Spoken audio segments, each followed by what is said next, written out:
How about a big round of applause for the legendary oil man, Mr. Big Jack Johnson, all the way from Clarksdale, Mississippi. Let's hear it for our people. Make some noise out there. I'll tell you what I want to do. I want to do the boogie woogie. Y'all ready to boogie? Well, I used to. Let's hit it.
Let's boogie.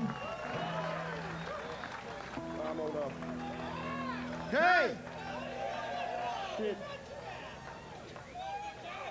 You know the thing we used to do? We can't do them no more now. We tried, think we done it, but we ain't.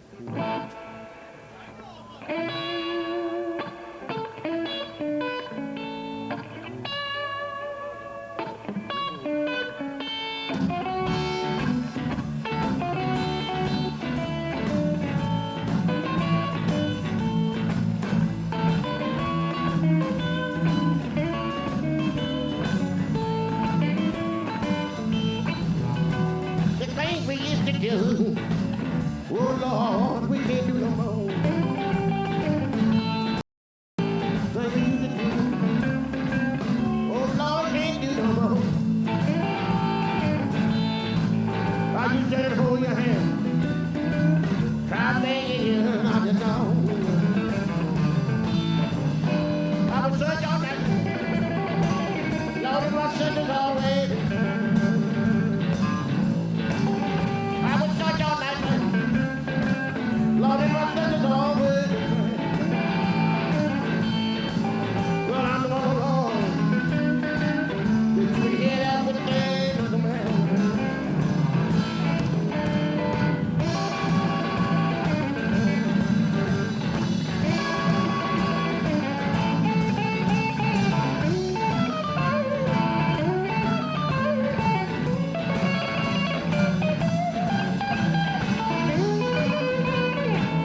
the blues. Cause the things we used to do, we can't do them no more. I'm gonna do a little something about Jimmy Reed.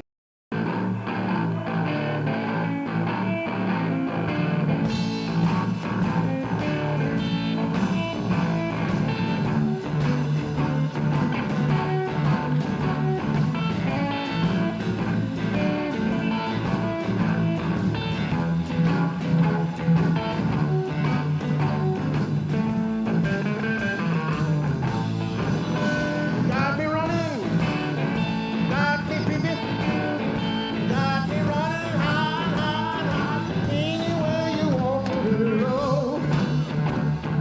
Yeah, yeah, yeah. You got me doing what you wanna, baby. Tell me what more can I do?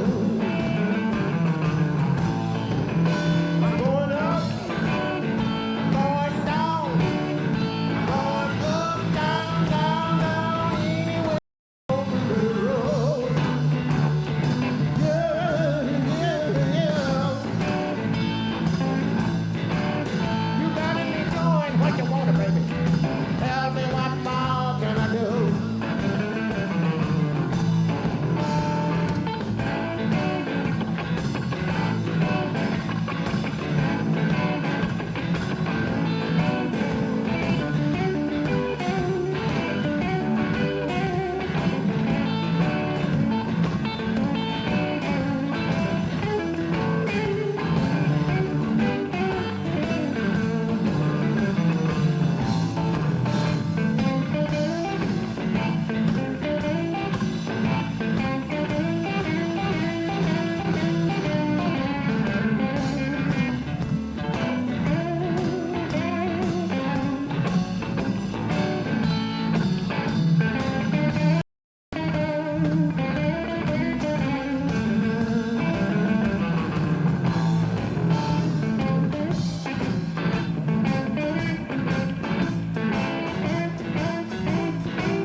Going up, going down, going up, down, down, down, anywhere you want to roll.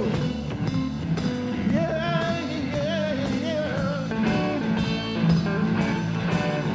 Got me doing what you want, baby, what you want.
Hey, thank you. This one from the CD.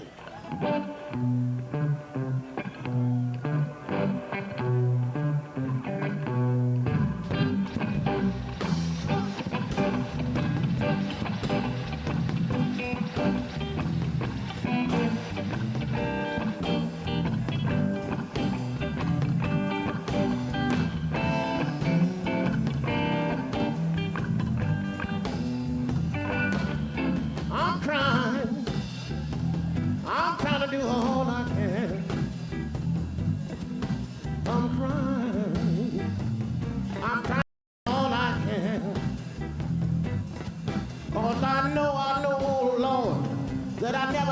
be young again. I'm trying to do all I can.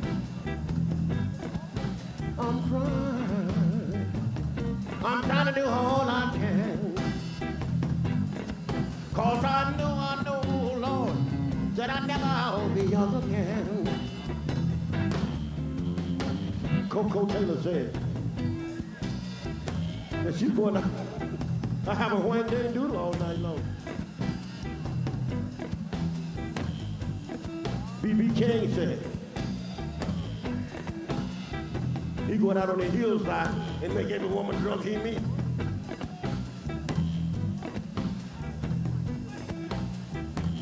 John Lee Hooker said he going right down, take him to our house. Boom, boom, boom, boom. Put you in my bed. You. They trying to do all they can. 'Cause they know, Lord, that they never will be young again.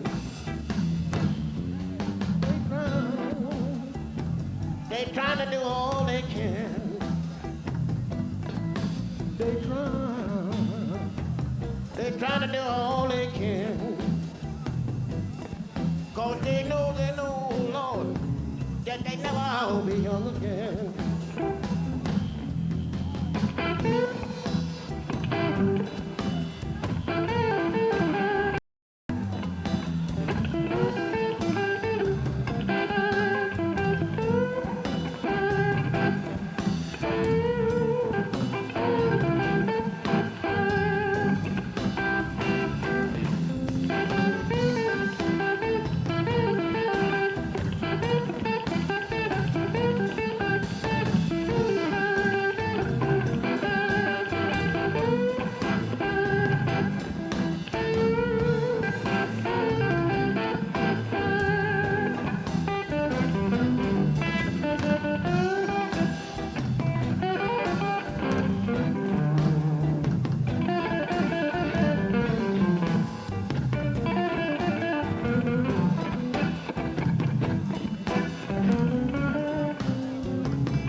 Trying to do all I can.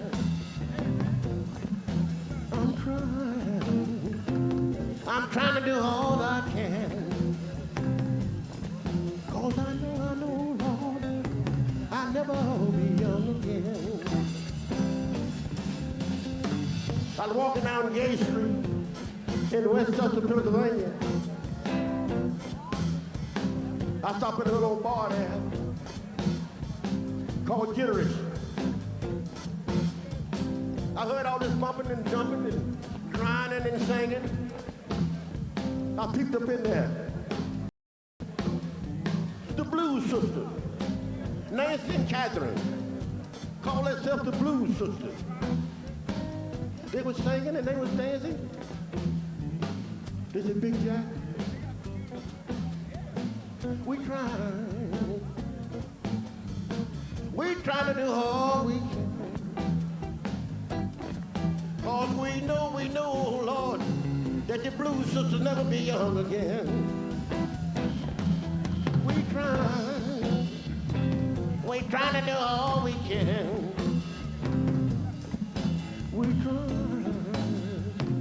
We trying to do all we can. 'Cause we know, Lord, the Blues Sisters never be young again. Nancy and Catherine. I walked on down, I did this for up in another club. I heard all this bumping and jumping and jumping and I said, what the devil going on up in there? Good Lord. I picked up in there. The Blues Brothers looked right in my face. He said, Big Jack, we trying. We trying to do all we can.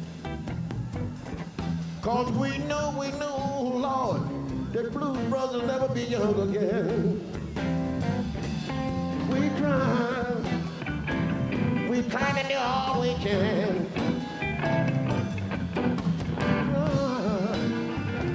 We trying to do all we can. Cause we know, Lord, the Blues Brothers will never be young again.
One more time for Big Jack Johnson, the Oil Man. He's trying. That's off our new CD, Root Stew, which we just happen to have for sale here tonight.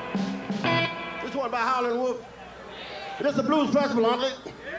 All right.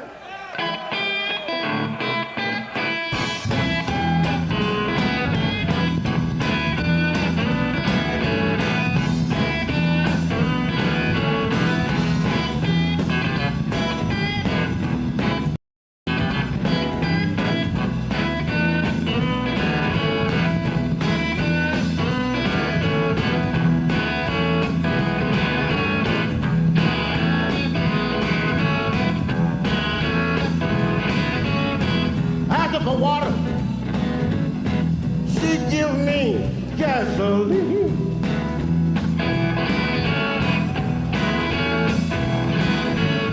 I asked her for a cool drink of water. She give me gasoline.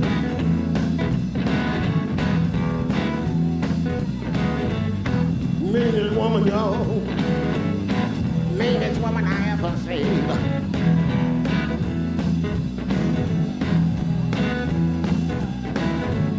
All I need was ask for a glass of water. That give me gas. gasoline.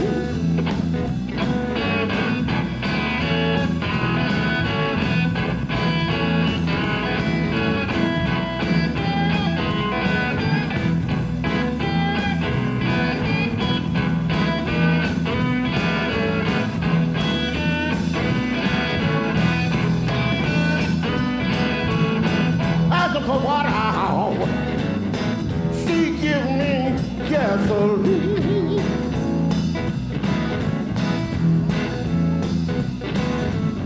I ask her for 2 drinks of water, y'all. She give me gasoline.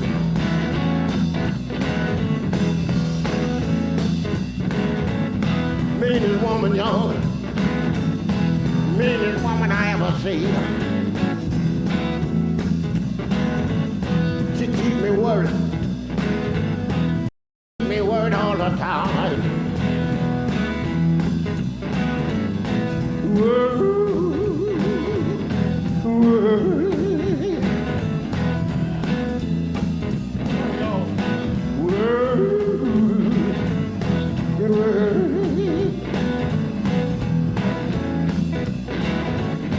Keep me worried, y'all. I hear the little woods over here.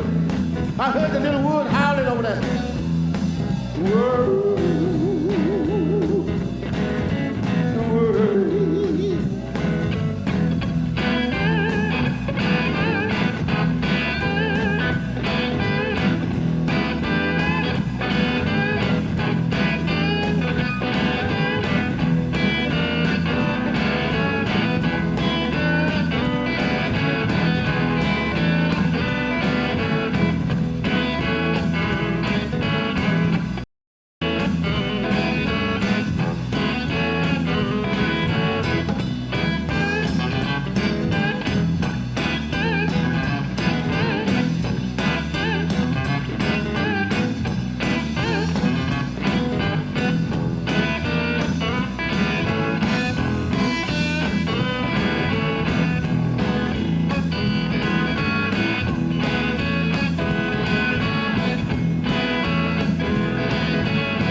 Thank you. Hey! This a damn festival or not? Well, act like it's one. 1, 2, 3, 4.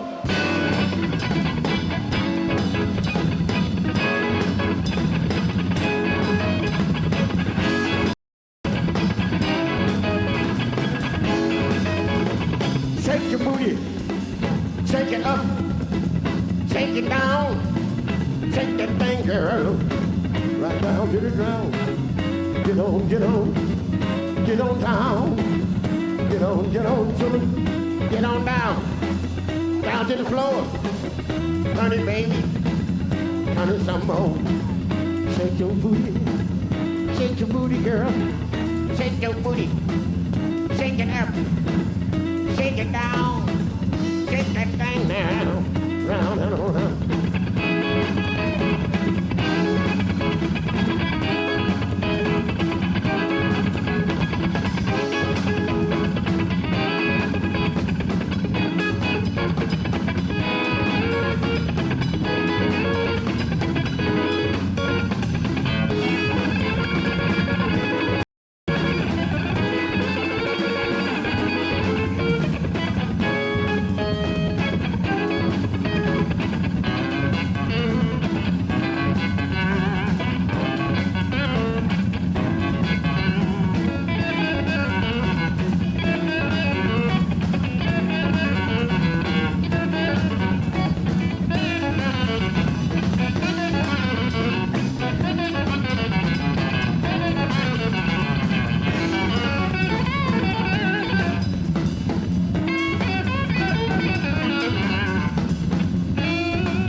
one time.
Shake it to the east.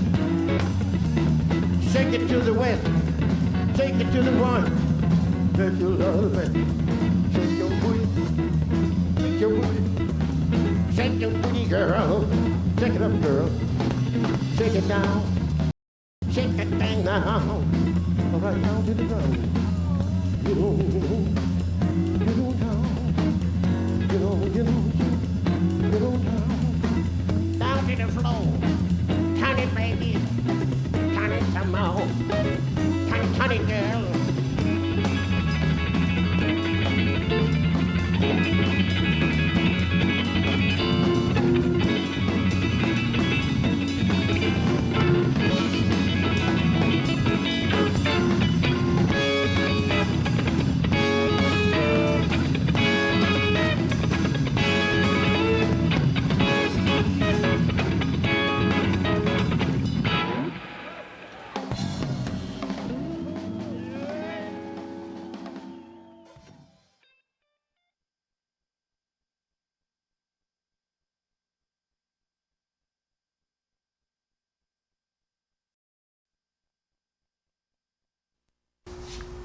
Hi, I'm Dave ONeil, and this is the Blues Plate Special. We're here with the Vintage Radio and Communication Museum here in East Hartford, Connecticut, soon to be in Windsor, Connecticut. We're here with John Ellsworth. John, thanks for coming on the show. Thank you.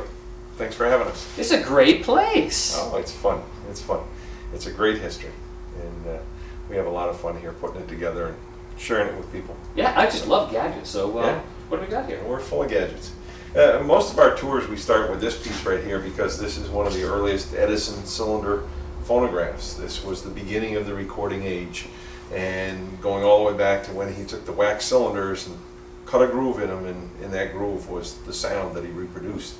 And this is the type of machine that it was played on. It's all acoustic. Our history that we represent here is basically electronic history of communication, and so we start with this little segment here, which is pre-electronics. It's all acoustic. You crank it up by hand to turn the cylinder, and the cylinder causes a needle to vibrate, and the diaphragm that it's attached to causes sound to come out the bell, and that's it. It's about as simple as you can get. I'll stick with my CDs and vinyl. This is the great-grandfather of CDs, yeah. When I have little kids come in, I say, see this? I said, do you know what this is? And they said, it looks like a CD. I said, well, it's a grandfather of CD. That's a record. That's scary when I don't know what vinyl is. Yeah, yeah. So what else we have? Well, the second piece that he did was back down here. This is where he got away from the cylinder and went to the flat disc. You can see how thick the disc is. And this is a diamond disc.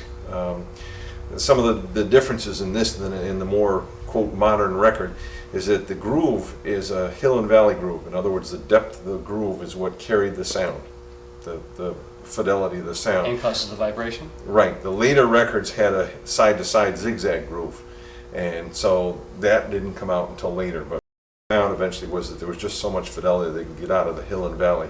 But it's all set up differently, where the head that plays this and the needle is all set up vertically to pick up that response. But again, it's very similar to the other unit I just showed you. It's just a big megaphone effect. We use a crank on the side to spin the platter, and then we bring the needle over and drop it down. There it goes. It's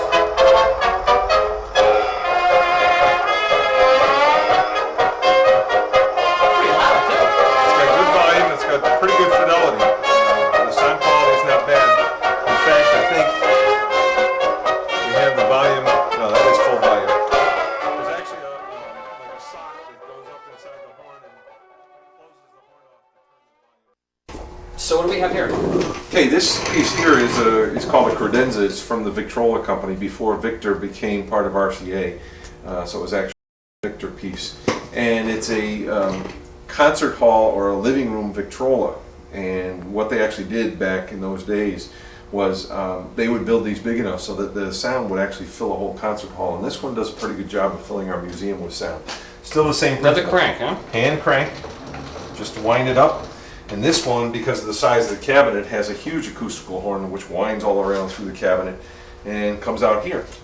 So with the right record and the right needle, usually a good fresh needle. I don't know how fresh this one is. That's a big needle. It is. Yeah,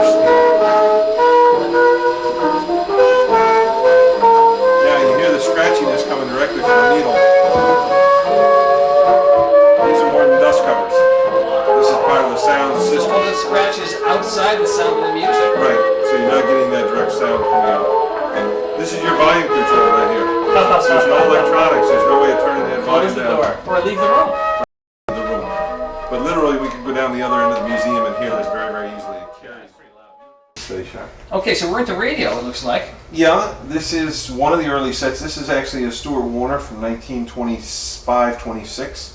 And it's a battery set. The earliest radios ran off of batteries because household electricity was not consistent yet. They hadn't built a good power supply. And so you'd have an array of batteries that would power this. And the other thing that's come into is the vacuum tubes to amplify the sound that you receive.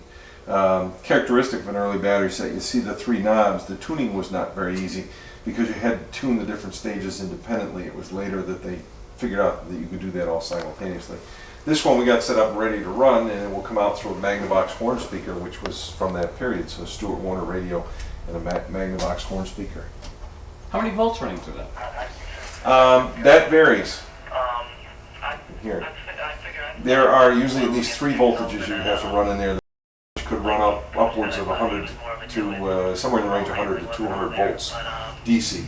And then there would be an A voltage, which would be the filling voltage, and then a C voltage, which was a bias voltage, which was usually very low. So it'd be 3 different levels of voltage you'd have to run. This piece here was a revolutionary piece because it was the first AC plug-in set with single knob tuning that really took the market by storm and sold in the millions. And so a lot of people credit this as being the one that shot the radio industry off and got it going. And this is an RCA. It's a Radiola 17 RCA, came out in 1927, and was the first one to really do some mass sales and start radio as a household item. What did it cost back then? They were very expensive back then, over $100, and you had to understand how they sold these things. They sold the radio, had no tubes in it, so then you had to go out and buy your tubes. It also did speaker, so you had to go buy your separate speaker. And of course in the battery set era, just previous to this, you had to buy the batteries too. So you were talking well over $200 in 1920s money. That's a lot. That was a lot when your car probably cost just maybe $100 more. Early Model A's, Model T's, I think went for $300-400. So not everyone had one at that point. No, this was, like I said, up until this point, up until 1927, it was purely for experimenters. It was not a household item, but this is what launched it. And when people started to get the idea of buying radios, they didn't want these real plain boxes, so that ushered in right at the end of the 20s, the furniture era of radio. And you can see the transition right here between these two pieces. If you notice, the chassis is exactly the same. This is a Brunswick. And what happened, RCA took their chassis and sold it to Brunswick, and Brunswick put it in this big, beautiful case, because people would buy these and plunk them in their living room and then invite all their friends and neighbors over and brag and say, see, I got a newfangled radio, and they'd show it off. So it was very, very important that it was in a good-looking case, and that's what's happening behind you in the big consoles that you see. it's the dawning of the furniture era of radio. This is an interesting looking radio. Radio Plus. It's a radio refrigerator. This was done by Crosley Corporation. Crosley started out making very reasonable radios. He actually took his son out during the banner year and ran into those high prices we were talking about. And said, I can make a radio for cheaper than this, and he did, and that began the Crosley Corporation. But as time went on, Crosley actually started to diversify, and they diversified into kitchen appliances. So they had to figure somewhere along the way they were going to combine their radio industry with their appliance industry, and that's basically what happened here. 365 pages or thereabouts? Most people in that era had their radio sitting on top of the refrigerator. Crosley decided, let's put it into the refrigerator. And Same space. Yep, they started this in 1937. This piece here is from 41, and as you can tell, it plays quite well still. Put it on their table. I was thinking of publishing it with legs, because it does have a coffee table calling. What's funny is that that's a modern radio station that's playing, but it sounds like a 30s radio program. Must be the speakers then. Well, yeah, that, and we try to keep them tuned to radio stations that carry old music. And it's kind of a funny joke that we have around here. Many times people will come in and we turn the radio on and they're in their music phase, so it's playing old swing era music. And they say, wow, old radio, old music. I said, of course. Yeah. Not thinking that, of course, it grabs the modern stations too. This refrigerator actually works. This was a donation to us also. This display here is an example of lime lighting, which we think is probably one of the rarest pieces in the museum. This whole box again showed up on our doorstep unannounced. The box itself is a wonder because it's a hand-wrought case, leathered case, all done by hand, and the labeling on it was done with an old fountain pen. Lantern parts. Amazing, it held up. Yep, but this is stagecoach era. This is 1860s. And the equipment that's in here is what's called lime lighting. Now, everybody still uses this in their vernacular and they don't really know what they're talking about, but this is what they're talking about.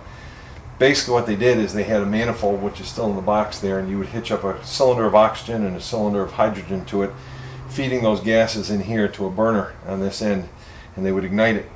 Both very flammable gases. And anytime you get lime to a certain temperature, it will iridesce in a very bright white light. It was the brightest, whitest light that they could come up with. Thomas Drummond invented this in 1826. The patent dates on all this is about 1860s, so this is within the first 40 years. There are two of these units. There are reflectors to go behind them, so the best guess scenario that we can put together for this is this probably traveled around with a theater group. That's where the in-the-line lighting came from. And they literally used the lime lighting an awful lot for stage lighting up until more modern electronic lights. So they would plug one of these at each ends of the stage, turn them on, and they would have their lighting for the stage show. Don't have the lens for this then. There really wasn't a lens, I don't think. There were just reflectors that sat behind like this and kept the light from going in the audience's eyes. This is mica, sheets of mica. But no, if they used a lens with it, it would be an application in lighthouses, and that's another early application they used lime lighting for. So I guess it looks like we're into television now. Yes, we are. I made the light speed jump from radio and Tesla to television. Well, television actually goes back quite a ways. The earliest televisions were 1920s, but those were spinning mechanical discs. But they actually had about 27 stations on the air. Towards the end of the 1920s, they were basically knocked off the air by the big economic crash, the stock market crash. And then in the 1930s, the work to develop modern electron beam TV came.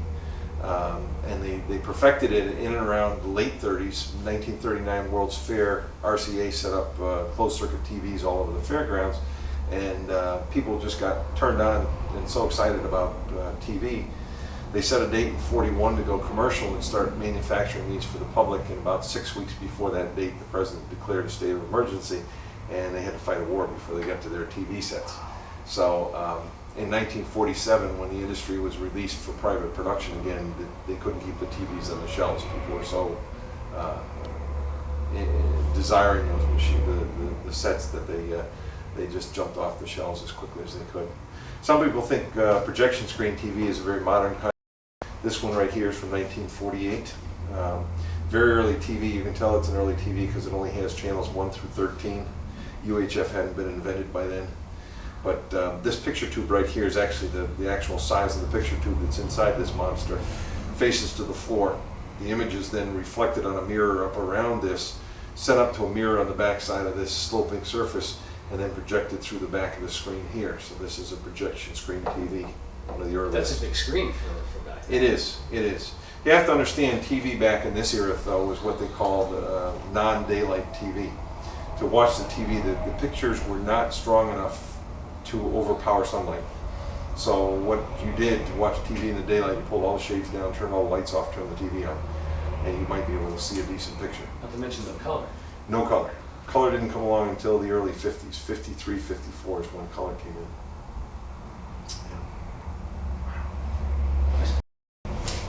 Yeah, they're all post-World War II TVs. We'd love to see some pre-World War II TVs. They did actually produce some in the late 30s. They never really went to market, but they're out there. Extremely rare pieces, and we haven't been lucky enough to pull one in yet. And this mechanical spinning disc TVs are around too. There are some of those in What do they call collections. those? It was actually a Nipkow disc. John Logie Baird was the Scottish inventor, and he was the one that came up with the idea. And he adapted this Nipkow principle, where they basically punched a bunch of holes in the disc and they spun it in front of the action, and the holes going by the action would turn the light changes into impulses, which can then be transmitted. That's amazing. 27 stations in the late 20s. Spinning disc technique too, Yeah. which was a very, very crude, very crude picture. Resolution was terrible on the picture, but there was enough commercialism in it to do it. The development of electronic TV is amazing too, because the guy that actually developed it was about a 15-year-old farm boy out in Utah, Philo T. Farnsworth, and yeah, that's the guy who really came up with the concept of modern TV. And he and his family moved into a new farmhouse, and there were science magazines up in the attic, and he devoured them. Got his brain all turned on with it. And one day he's out plowing the field, going back and forth in the rows, and he said to himself, I can scan a picture on a screen the same way I'm plowing this field. And that was the whole epiphany to come up with this whole idea. He went in to see a science teacher, and on 2 big chalkboards put the whole idea of modern TV on the chalkboards for him at the age of about 16. Genius. Well, fascinating stuff, and thanks for having us in. You know, I'm sure you've been asking yourself why the Blues Plate Special is doing a interview at the Vintage Radio and Communication Museum, but as you can see, if there wasn't radio and there wasn't television, there wouldn't be a Blues Plate Special. So don't go anywhere. We got more music from Big Jack Johnson, and keep watching.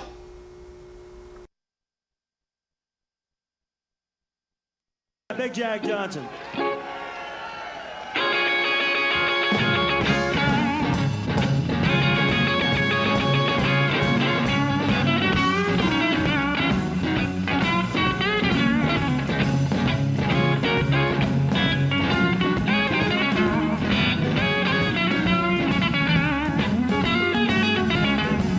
I got a whole lot of love, baby, just waiting for you.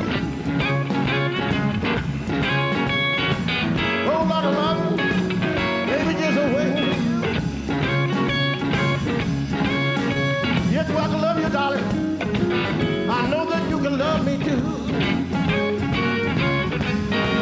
You're so good looking, or then you build up from the ground. Looking, baby, and then you build up from the ground. Every time I see you, my love comes tumbling down.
my baby, driving a brand new car.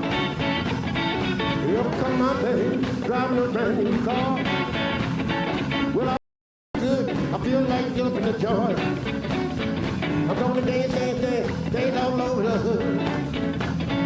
I'm gonna dance, dance, dance, dance all over the hood. Because I feel so good, my baby got a brand new car. I'm gonna dance, dance, dance, dance all over the hood. I'm gonna dance, dance, dance, dance all over the hood.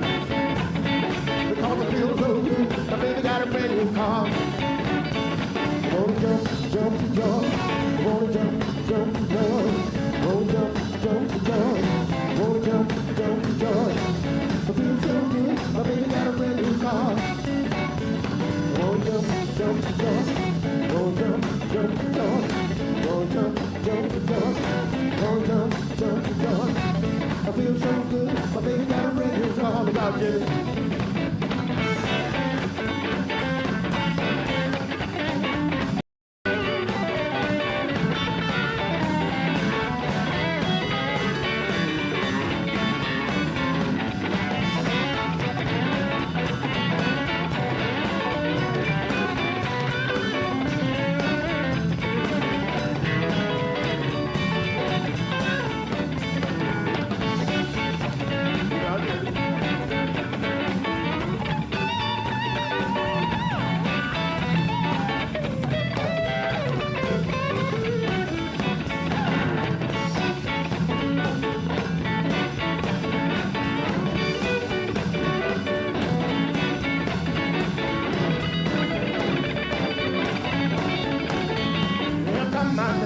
Driving a brand new car.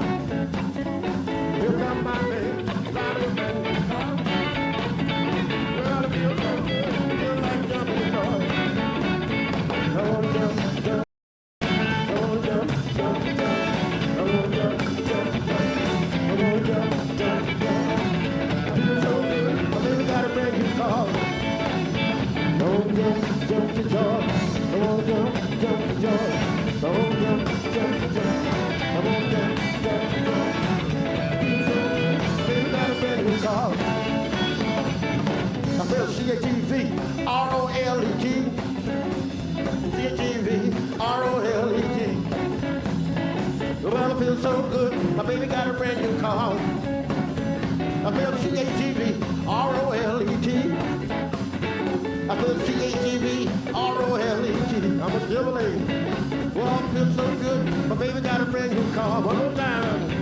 I wanna jump, jump with the joy. I wanna jump, jump with the joy. I wanna jump, jump with the joy. I wanna jump, jump with the joy. I feel so good, my baby got a car. I wanna jump, jump with joy. I wanna jump, jump with joy. I wanna jump, jump with joy. I wanna jump, jump with joy. I feel so good, my baby got a brand new car.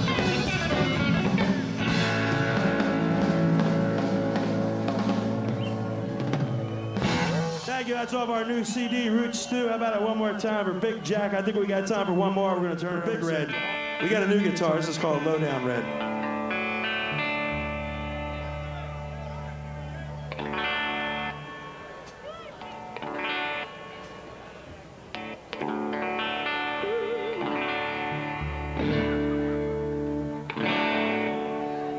All right, let's boogie one more time.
Jack Johnson, the oil man. Let's hear it for him. We got to say goodnight. Make some noise out there, people. All the way from Clarksdale, Mississippi. The legendary Big Jack Johnson. Let's hear it for him. Jimmy on the guitar, Kenny on the drum. My name is Hooter.